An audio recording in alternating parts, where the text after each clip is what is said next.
In 1604, a few dozen Frenchmen settled on this 5-acre island to build a trading outpost. It's at the eastern edge of Maine, where the St Croix River meets Passamaquoddy Bay. And this was 5 years before the British attempted to settle at Jamestown in Virginia. The island seemed an ideal spot, in the middle of a river, about a half-mile in any direction from marauding wildlife. There were a couple of small, low-tide islands to the south where they could build fortifications and place cannon to repel the imperious Spanish if they ever showed up.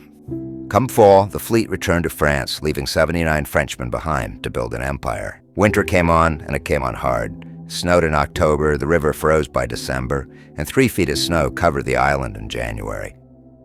Monumental tides shattered the river ice, heaving it up into great jagged slabs, making it impossible to reach the mainland by either boat or by foot. The Met had no fresh water other than the snow they could melt. They had precious little fuel to burn, and they could hunt no game but had only the dwindling supplies of food they had brought. By midwinter, the men had grown weak.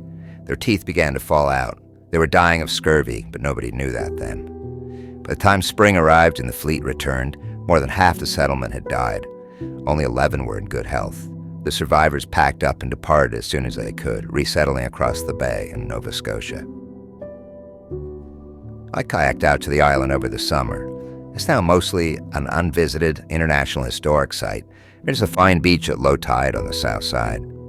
I had lunch where they built their forts, and I too watched for the wily Spanish.